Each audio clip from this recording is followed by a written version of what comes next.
Well, thank you for coming to discuss the case of the missing little girl, Amiah Robertson.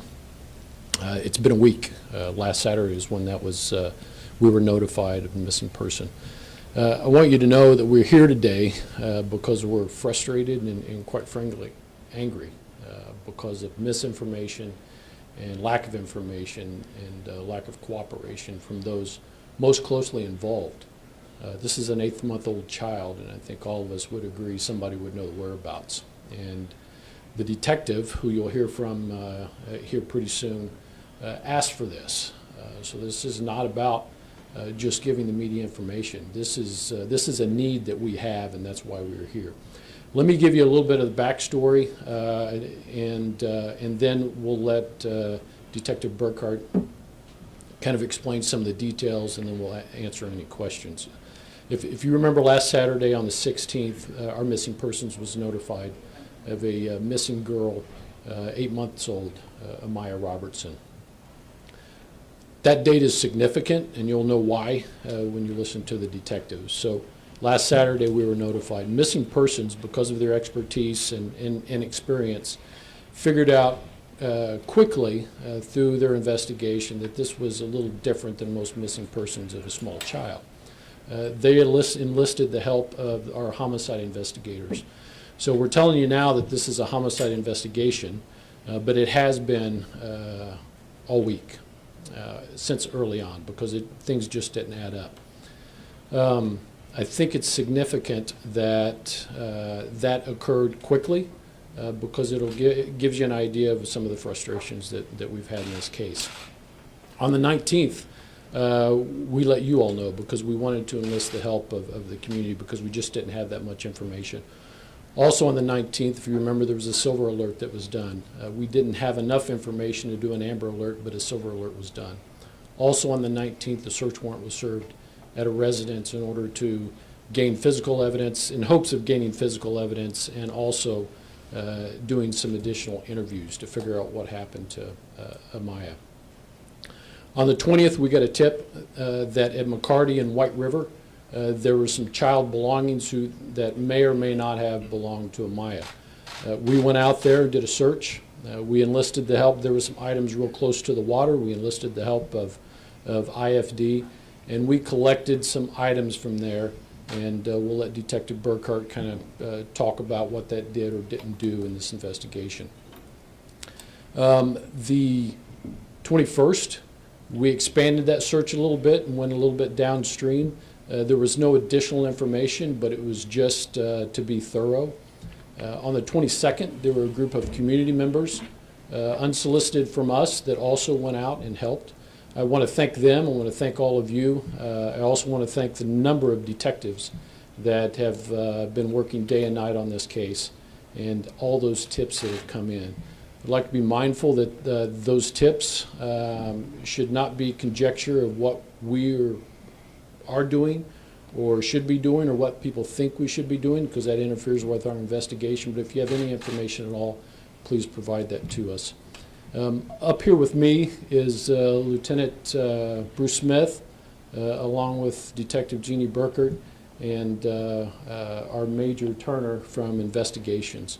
So right now I'd like to introduce Jeannie Burkhart. Thank you. Thank you for coming. I'm going to give a brief statement, touch on a couple of things that the Chief spoke about, and then Lieutenant Smith will answer any questions you may have.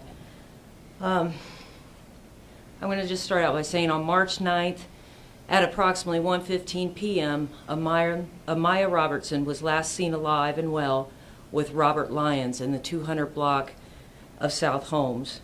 Robert Lyons was driving a 1996 Isuzu Rodeo, maroon in color. It is in poor condition. Robert Lyons stayed on the southwest side of Indianapolis until 10 o'clock p.m. when he returned back to the mother, Amber Robertson, alone without Amiah. Amber gave permission for Amiah to stay with a babysitter until the following morning. The babysitter and the other witnesses saw Robert leave her house at 1:15 with Amiah. Robert has told family, friends, and myself where Amiah should be alive and okay. All of these locations and homes were checked with full cooperation from residents. Some places she was said to be by Robert do not exist. Since March 10th, Robert Lyons has taunted Amber Robinson about Amiah's whereabouts. I'm asking the public to come forward if they saw Robert or Amiah on March 9th or any day thereafter. On March 9th, he was in the area of Rockville Road and Mickley Avenue for an extended period of time. So if you live in that area, I would ask that you try to remember if you saw anything suspicious, if you saw Robert or Amiah or this truck.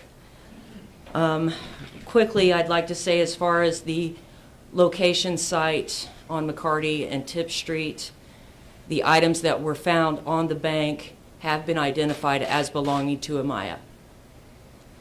So I will pass it on to Lieutenant Smith. Questions? I guess the mother told us that the items that were located involved some clothing and a car seat. Is that accurate? For the integrity investigation, I don't think we'll talk specifically about what items we did find, but we have confirmed that some of the items did belong to Amiah or Amiah's family. It seems the reason that you guys suspect Robert is doing something wrong in this case, but are you guys speaking directly to him in this? Is that why you guys called this today, or are you hoping to soften his heart a little bit? What do you guys Well, we certainly are speaking to anybody who would have information, and if this process here would bring him forward with accurate information as to what happened with Amiah, that would be great. But this is really for anybody who has information that has not come forward yet. Do you know where Robert Lyons is now? No. When's the last time you saw him or talked to him? I'm not real sure. I know that he was released on a separate, unrelated charge about 3 or 4 days ago. So, Lieutenant, to put this into context, she went missing or was last seen alive and well on March 9th. She wasn't reported missing until a week later. Is that concerning in this situation? well, that's very concerning, and I think that has led to some of the difficulties that we have had in tracking down exactly what happened. You mentioned your frustration with the family. I know you spoke about Robert a lot. So is the mother, has she been in contact with Robert? Has she told you all anything? Or? Well, I don't know if we specifically said the family that we were frustrated with. I think we're just frustrated with those people that may have had some information, and early on, some of that information that we were given was misleading. There are certainly people that right away were providing good information, and there's some that weren't. Is that just Robert, or are there other people specifically that you guys have a feeling aren't telling you guys more than they know? I guess that's the big mystery here is what we don't know, and there are people that we've taken statements from that we've been able to verify the things that they've said, and certainly there are things that are unverified. So as far as who those specific people are, they know who they are, and we ask that they come forward, or anyone else that may have information come forward. Is Robert officially a person of interest?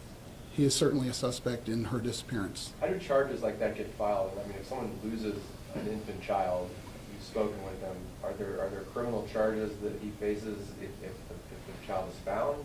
Is that why he's not been arrested yet, or have there been no arrests leading to this? I'm just curious about that. Well, so we've, part of what, besides just looking for and verifying facts, we've been in communication with the Marion County Prosecutor's Office, who will ultimately decide what charges would be filed and who they would be filed against. At this point, her disappearance is criminal, and so the persons responsible for that would be the ones that we would look to hold accountable. Do you have more information on the relationship, obviously we know, with Robert Lyons? What else do we know about his relationship with his family other than just boyfriend? That's the extent of it. Is it a There was lengthy relationship? How long had he known? You know what? I'm not certain. Could you guys It's something that I'm sure that we have. I wouldn't be able to speak to that. Could you guys kind of provide a little bit more clarity on, I guess, the timeline in your dealings with Robert? Because my understanding was that he was arrested at some point in between the 9th and you said getting released 3 days ago. And has he not been seen at all since that time? Or So When was he arrested initially, I guess? I believe it was the 16th or 17th, I'm sorry. He was arrested on the 17th on a domestic-related charge based on that evidence having nothing to do with what we're talking about now. He was released. And as far as knowing his whereabouts, this investigation is ongoing, and I just do not feel comfortable talking about what I'm doing as far as with Robert Lyons. But I just wanted you to know he is a suspect, yes. He's a suspect in a homicide investigation. Yes. Right, okay.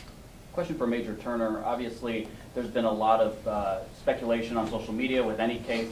How does that impact all sorts of your guys' investigations when people start rumors and things like that? We will take Can you any step up to the tip. mic for us? Yeah, sorry. We'll take any tip. We won't overlook anything. I guess the negative aspect about that is going to be if they start spreading just rumors and innuendos, we have to investigate everything, and that takes time away from the solid leads. So we just, again, like Chief Roach stated, any leads, any information that you get, just don't spread gossip and rumor. Call our 317-262-TIPS. If you have something you would like to give us, don't spread it on social media. Call our TIPS hotline. We will deal with it directly. Can you tell us a little bit more about this vehicle and when it was spotted over about Rockville and Mickley, and what you think was going on over there, what's in that part of town, why would somebody be driving around over there, does he know anybody over there? What's significant about that neighborhood in that day? I'll just tell you what's significant. It was approximately around 1:30 p.m. until about 8:30 in the evening on March 9th that he was in that area. There's a food mart there, there are apartments there, and that's as far as I want to go with that. What was the address? Where was the? It's Rockville and Mickley right there on the corner. There's a food mart and a laundromat and the apartments, the Addison apartments. Is that an area that he frequents? He lives around over there? He knows people over there? It's an area I know he was there on March 9th. I'm not sure what he was doing, and that's why I'm asking for help, why he was in that area. Should I assume then that you've either got people that spotted him over there, or maybe there's surveillance video of that vehicle in that area? I just don't, I think with the integrity of the investigation, I would rather not answer that. And you guys made mention of him taunting the mother. Can you kind of, what exactly do you mean by that? Well, I think that through our investigation, we've come across some information that leads us to believe he has expressed that he knew where the child was to the mother, and but never quite revealed that. So that's how we would characterize it. And given the nature of how long it took for her to be reported, for the child to be reported missing, is the mother a suspect in any way in this investigation? Not this time. Do you believe Amiah is dead? And do you believe that Robert Lyons killed him? Well, so I think that we all hope for the best, always. But I think that we can't ignore the reality of the situation. Amiah cannot take care of herself. And absent somebody else who is currently taking care of her that hasn't come forward, we are very concerned about what happened to her. So, we don't want to give up on hope, but we can't ignore the reality. Are you satisfied with the mother's explanation about why it took her so long to report this child missing, or are there still some holes in that explanation? No, we understand the explanation. We're just, that's part of the investigation, so we're not going to discuss it. But we understand the explanation and have evidence to support it. Has she been fully cooperative outside of that? She has been cooperative. People who watch this and want to find Robert, should they be looking for a vehicle or anything like that, or what's the best way that the community can help with this? So we're not looking for Robert currently. We're not actively seeking him. What we would like people to do is, based on the information we gave them and the things we know and where he was on that date and what his vehicle looks like, if they have any recall of seeing him or if they know him, and they can help us determine where he was during those times and what was going on, and if Amiah was with him, if Amiah wasn't. Those are the kind of things that we're looking for help on. As far as where he is right now, at this time, we are not seeking him. We have people watching live on our website now. Reiterate that vehicle, the make and model of that vehicle, and those times again real quickly. is a 1996 maroon Isuzu Rodeo in poor condition. And we're looking at, in the area of Rockville and Mickley, to be specific, around 1:30 p.m. up until 8:30 p.m. However, he was on the southwest side of town most of that afternoon. So basically the southwest side of town in Indianapolis. That's March 9th. Yes, sir.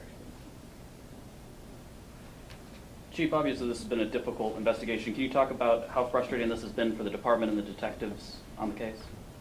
I mean, it's an 8-month-old, right? And it's very clear that she can't protect herself, and there's absolutely no information that anybody is. And so it's very frustrating. I don't think we're any different than members of the public who may be watching this and that are frustrated.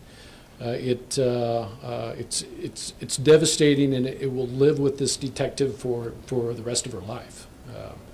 And so we want answers. We hope that the best comes out of this, but know that the detectives are working day in, day out, and they'll continue to do that until we bring some resolution to this. Is the FBI still involved? Yes, they are. They're still involved. Have you guys put a number to the amount of tips that you've received?